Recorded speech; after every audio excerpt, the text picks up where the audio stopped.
May 25th, June 29th, 1942 was a year that allowed two of the greatest fighters of all times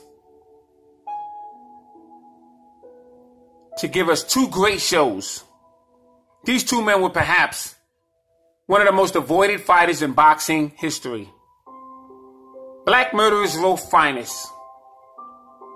Charlie Burley, fighting career record of 98 total bouts, 89 wins, 50 knockouts, and 12 losses.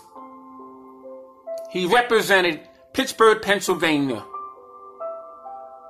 with class, style, and dignity.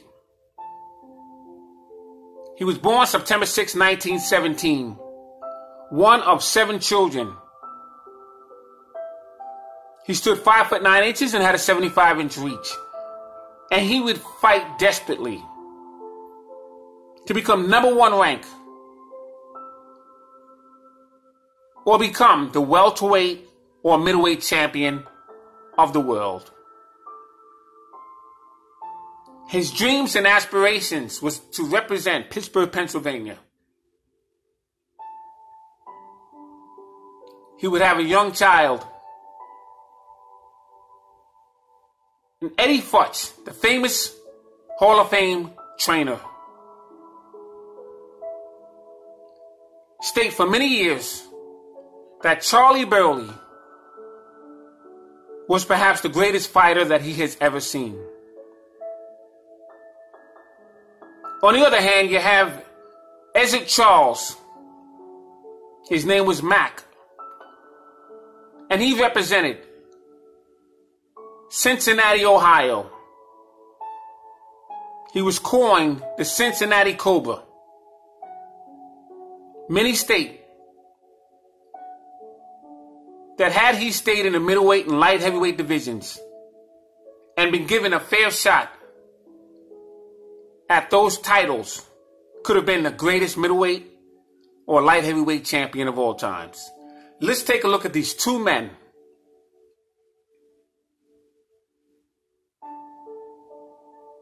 and try to figure out how they was able to get each other in the ring. And why were they not given a fair opportunity? I'm Scrapbook Boxing. And I couldn't think of a better place to take a look at these great fighters right here than the Museum of the Forgotten Fisticuffs series. Let's take a look at these two great fighters, Charlie Burley and Ezzard Charles. Charlie Burley became an avoided fighter after his November 21st, 1938 bout with future middleweight champion from Farrell, Pennsylvania, Billy Seuss. Now, Billy Seuss gave a lot of problems to fighters when he represented the College of Pennsylvania. You see, he was an NCAA #1 ranked boxer, won all the titles, all the championships. Like Chuck Davey. Chuck Davey represented Michigan State. He was a southpaw. He became a welterweight contender further into the 1940s and 50s. But he himself was a windmill in a collegiate events. Well, Billy Seuss accomplished the same feat in Pennsylvania, and he would turn professional. As an amateur, he won all of his fights, majority of them by knockout. Matter of fact, he was banned from fighting in the NCAA competitions. And then he would eventually turn professional. Now, I did a profile on Billy Seuss. Type in Billy Seuss Scrapbook Boxing and learn more about Billy Seuss. Burley defeated Billy Seuss at the Motor Square Garden in Pennsylvania. Now, he was a middleweight that stood 6 foot and had a 73-inch reach. And this would put Charlie Burley on the map.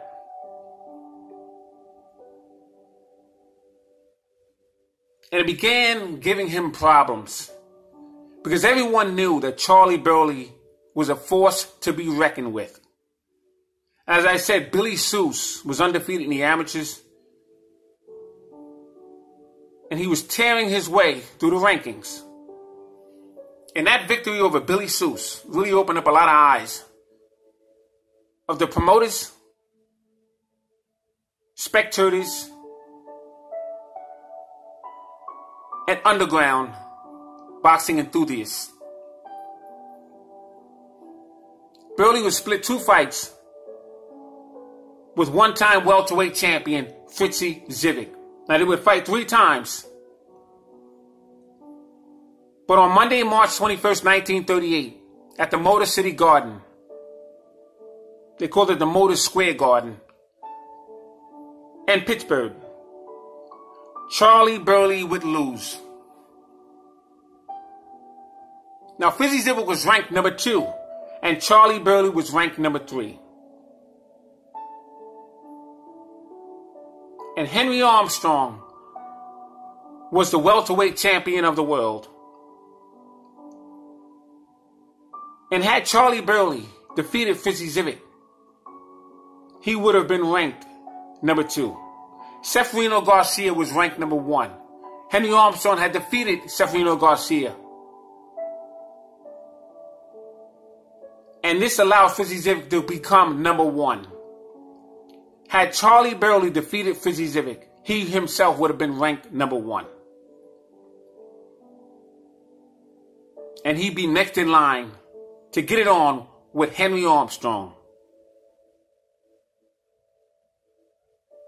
Now, at that time, Fritzy Zivik had a fighting career record of 57-18, 4, and 31. Charlie Burley had a fighting career record coming in at 16, 1, and 10. They would fight again Monday, same year, 1938. This time, Fritzy Zivik would have a fighting career record of 60-18, 4, and 32. Charlie Burley, 17, 2, and 11. They would fight at the Milvick Hickory Park. And this time, Charlie Burley would defeat Fritzy Zivik in a 10-round unanimous decision. Monday, June 13th, 1938. They would fight again Monday, July 17th, 1939 at the Forbes Field in Pittsburgh. And Burley would once again defeat Fritzy Zivik. Now, Fritzy Zivik would come in this time with a fighting career record of 83, 25, and 44. Burley, 23, 3, and 14. Now, the top names in 1938 to 1940 was Hammerin' Henry Armstrong. Armstrong would defeat number 1 ranked Severino Garcia. Number 2 ranked was Fritzy Zivik. 3 was Charlie Burley. In 1939, number 2 ranked was Holman Williams.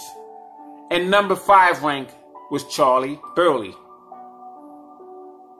Now, Burley dropped back because of the loss to Fritzy Zivik. Now, the top names between January 1944 and October 1950, were future middleweight champion Bronx Bull Jake LaMotta, Gary, Indiana's middleweight champion Tony Zale, Brooklyn-born future middleweight champion Rocky Graziano, and Harlem's finest and future welterweight and middleweight champion Sugar Ray Robinson. 1940, the welterweight champion was Fritzy Zivik. Number 1 rank was Henry Armstrong. Number 2, Izzy Genazzo. 3 was Charlie Burley. Number 4, Jimmy Leto. Number 5 was Mike Kaplan. 6, Maxie Berger. 7 was Holman Williams. 8, Coco Kid. 1940, middleweight. The title was vacant. Number 1 rank was Kent Overland. 2 was Tony Zale. 3 was Billy Seuss. Number 4 was Archie Moore. 5 was Steve Belois. 6 was Jimmy Bivens. Now we're talking middleweight. Number 7 was Al Hastak. Number 8, Georgie Abrams.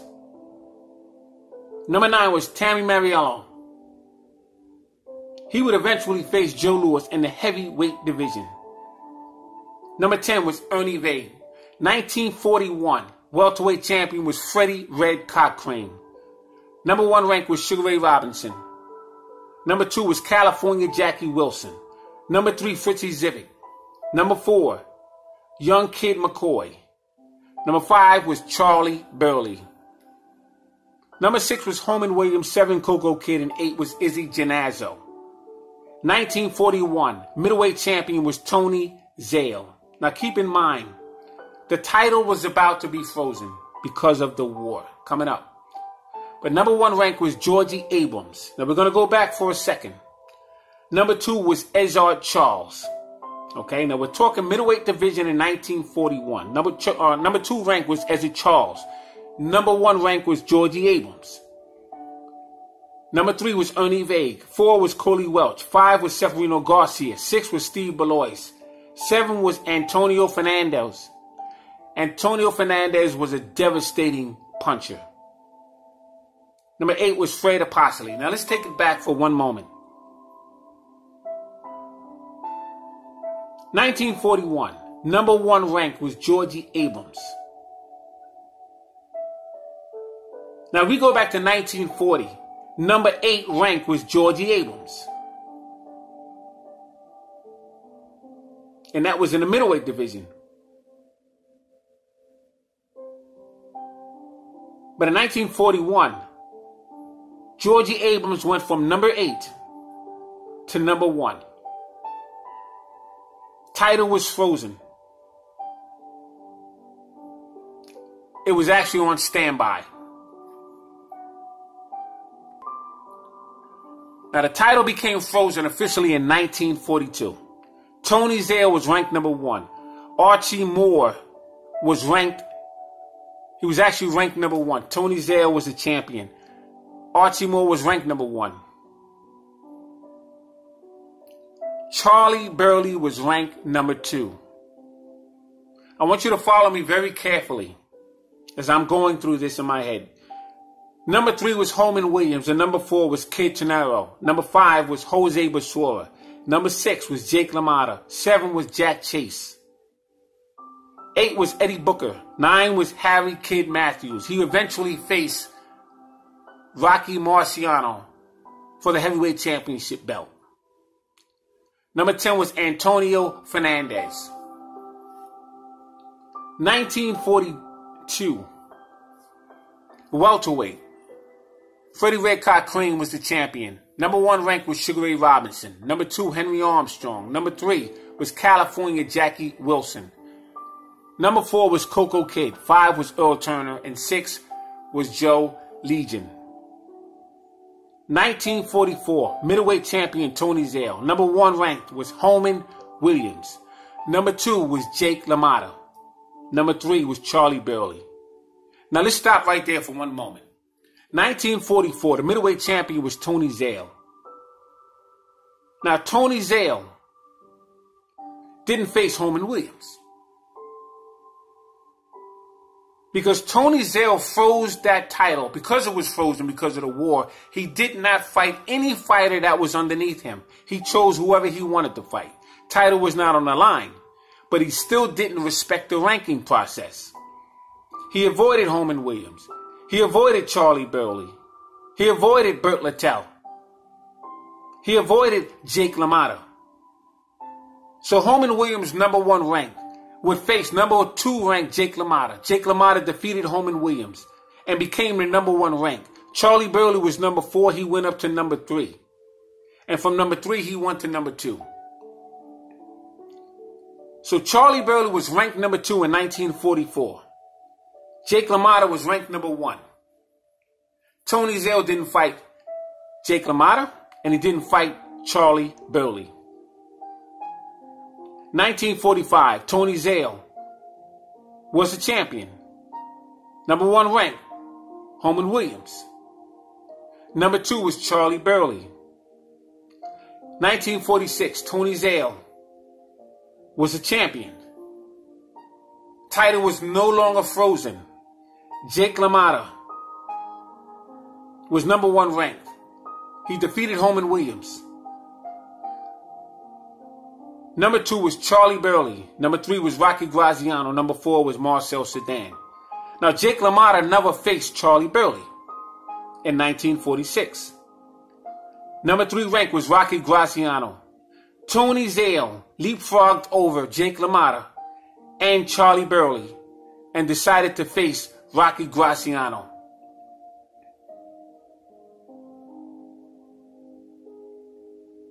Incredible. Number 4 ranked was Marcel Sedan. Now, I looked into this very, very deep because I wanted to find out what was the reason Charlie Burley didn't get an opportunity at Tony Zale or Jake LaMotta. So I dug very deep. I looked into his medical records. I wanted to find out if he had a commitment to another fighter. He didn't. And how I know that was because he was undefeated in 1946. He didn't lose to any fighter. There were no prior commitments that Charlie Burley would be committed to. Tony Zale completely ducked Jake LaMotta and Charlie Burley. Wanted no smoke, no problems with either one of those fighters. He leapfrogged over both of them and he went to Rocky Graziano. Done the research. No one can tell me different. Signed, sealed, and delivered. Burley had 5 fights in 1946. Defeated all of his opponents. Number 1 was Charlie Dotson. He fought him at the Oregon Garden. Stopped him in the 3rd round on a Thursday. March 14th, 1946. He faced Paulie Peters at the Civic Auditorium. Stopped him in 2 rounds. Monday, April 8th, 1946. He faced Oakland Billy Smith at the Oakland Auditorium. That's the fight that you see on YouTube today. He defeated him in 10 rounds. April 24th, 1946. Charlie Banks at Melville Civic at the Civic Arena Auditorium. Defeated him in 10 rounds. July 16th, 1946. Burley would face Burt Lytell August 5th, 1946. Now he would lose to him at the Melville Civic Arena. Now that's the only fight he lost. It was not a ranked bout at all. So it didn't remove Charlie Burley of his ranking. 1948. Middleweight, Marcel Sedan. At this time was the champion. He has dusted off Tony Zale. After Zale would get the title back from Graziano. Number 1 ranked was Burt Lytell. Number 2 was Steve Belois. 3 was Jake LaMotta. Number 4 was Tony Zale.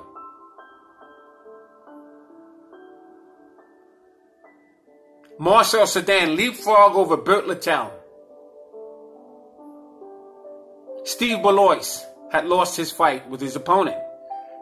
Number 3 ranked was Jake LaMotta. So the only man standing between Marcel Sedan and Jake LaMotta was Burt Lytell. Burt Lytell was railroaded. Completely ducked and never got a shot. I looked into that to see why he didn't get a shot. Went into his medical. Went to see if he was disqualified or there was some prior commitment. None was the sort. He was completely ducked by Marcel Sedan. Now, Holman Williams had 6 fights in 1946 himself. Holman Williams lost to middleweight champion Jake LaMotta at the University of Detroit, the Detroit Stadium. He lost a unanimous decision Wednesday, August 7th, 1946. LaMotta stood 5 foot 8 inches and he had a 67-inch reach. Holman Williams, 5 foot 10 and a half, 71-inch reach. Holman Williams would face Marcel Sedan July 7th, 1946, and he lost on points. He would face Bob Satterfield, April 25th, 1946. Burt Littell, April 15th, 1946. He would lose to Burt Littell. Johnny Carter, April 4th, 1946. He would stop Johnny Carter. George Wildcat Henry, who was ranked in the top 10. February 14th, 1946. He would win on points. Little Tiger, Aaron Wade. February 4th, 1946. Now, in the light heavyweight division, 1942, Ezzard Charles was ranked. Gus Lesnevich was the champion. Number 1 rank was Jimmy Bivens. Number 2 was Anton Christophoris. And number 3 was Ezzard Charles. Now, Ezzard Charles went up in the rankings because he got tired of being jerked around in the middleweight division by Tony Zale. Tony Zale had promised Ezzard Charles a shot when the war was over. He did not keep his commitment to Ezzard Charles. Ezzard Charles then moved up to light heavyweight. He burned through the light heavyweight division, fighting all ranking contestants. Found himself ranked number 3. Gus Lesnevich would face Anton Christophoris. Now, the thing is, Ezzard Charles was ranked. Number 4 was Freddie Mills. Number 5 was Lloyd Marshall. Number 8 was Alabama Kid. Now, what's interesting, Jimmy Bivens was ranked number 1 in that light heavyweight division. Gus Lesnevich was the champion. He leapfrogged over Jimmy Bivens. I checked Jimmy Bivens. Jimmy Bivens had no medical conditions, no timeouts from the doctor or the State Athletic Commission, had no prior commitments to any other fighter. Gus Lesnevich leapfrogs over Jimmy Bivens. Gets in the ring with Anton Christophoris. Ezzard Charles was ranked 3 and never got a shot with either one of those men. Jimmy Williams was ranked number 1 in the light heavyweight division and number 1 in the heavyweight division. Joe Louis was the heavyweight champion. Now, Ezzard Charles, a Cincinnati Cobra, was born July 7th, 1921 in Lawrenceville, Georgia. He would reside to Cincinnati, Ohio. He had total bouts of 121, 95 wins, 52 knockouts, and 25 losses. Now, he would face Joey Maxim, Moses Brown. These are victories. Booker Beckworth, he would defeat him. Charlie Burley, he would defeat Charlie Burley twice. And that's the fights that we're going to get into. Ken Overland, draw. Anton Christophoris, defeated him by knockout. Archie Moore, defeated Archie Moore. Jimmy Bivens, defeated him twice. Oakland Billy Smith, defeated him twice. Elmer Violet Ray, lost 1 and won 1. Sam Baruti, defeated him. Lloyd Marshall, lost to Lloyd Marshall. Let's take a look at this fight between Ezzard Charles and Charlie Burley. Now, May 25th, 1942. Main event was Lou Jenkins versus Fritzy Zivit. He would get a 10-round TKO of a fascinating undercard between 162-pound Ezzard Charles, who was 22-2 with 1 loss. He was 20 years of age. He would face Charlie Burley, who was 155 pounds, smaller man. He was 24 years of age. Had a fighting career record at that time of 51-5-1 and 32. These two men would fight at Forbes Field in Pittsburgh, Pennsylvania. The referee was Buck McTimon. Now, the attendance was 12,134 spectators. The gate was 31,686. Ezzard Charles took full control from the opening bell. See, at this point, Ezzard Charles was a much bigger man. And Charles would immediately start pumping the left jab. And he would switch hit with the jab. He threw short range, long range, fast and slow, up and down. And his fists would be like pistons that kept coming at Charlie Burley. Now he would leave Charlie Burley on his back foot. And this would be a problem for Charlie Burley because he couldn't get off with the combinations that he would be accustomed to. Charlie Burley was close to being stopped in the 4th round. And his victory would stop Charlie Burley's 26 undefeated fight run. And would put Ezzard Charles as #1 ranked. These two men would fight once again Monday, June 29th, 1942. Charles had a fighting career record at this juncture would be 23-2-1. They would fight at the Hickory Park, Melville. And Charlie Burley was 24 years of age. The referee was Red Robinson. This time the fight would be different. Charlie Burley was a favorite, 3-5-1, to win against Ezzard Charles. And Burley was dropped in the last round scheduled for 10. You see, Charlie Burley would tie up Ezzard Charles after the 4th round. He would start gassing out. Because Ezzard Charles was a stronger, bigger man. But Charlie Burley would put up a fight. He would move left to right. He would grab. He would tie his man up. He would move consistently. The spectators of 10,000 seat capacity would be disappointed because they had witnessed the first fight. And they knew how Charlie Burley, how he wanted to be champion and how he was representing that city. And they knew he was one of the greatest fighters of all times. And they knew he was an avoided fighter. And they knew how long it took for him to get this opportunity.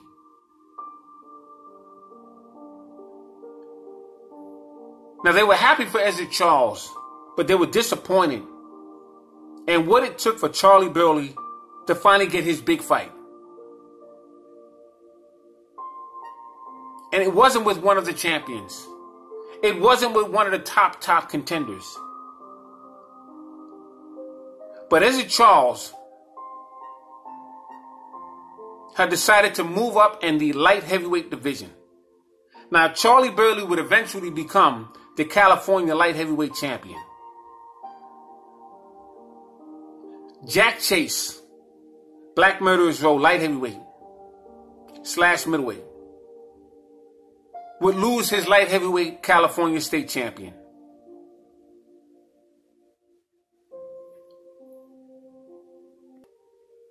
Eventually, Oakland Billy Smith would carry that mantle. But that would be the closest opportunity that Charlie Burley would have of becoming a champion.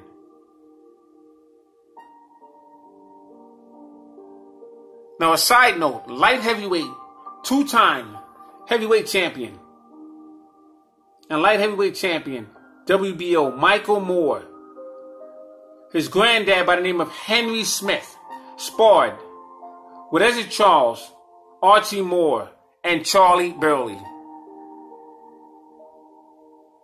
And it is said that Charlie Burley, out of all 3 fighters, was the most textbook, the fastest, threw better combinations, and he can understand why he was the most avoided. You see, the fighters in the Black Murderers Row were what you call spoilers, although they had losses. But they can guarantee you a fight of your life or perhaps a loss. They were dedicated. They were trained well. And they were not given fair opportunities. And when they did get a shot, they were towards the end of their career. Eddie Charles finally got his opportunity in 1951. His first shot was 1949 as a heavyweight against Jersey Joe Walcott, and he would collect the NBA Heavyweight Championship belt. He would move up and face Joe Louis, pulling him out of retirement in 1950 to solidify his title. And he would be the brand new heavyweight champion of the world. All those years, all those sacrifices. He was 42-0 as an amateur. 1937, 1938, 1939. Hard work and sweat and tears. Turning pro in 1940 along with Ray Robinson, along with Willie Pep, along with Jimmy Bivens and Burt Littell, along with Ike Williams, along with some of the greatest fighters in history. And he himself would finally get a shot at the heavyweight division. Charlie Burley never got his shot.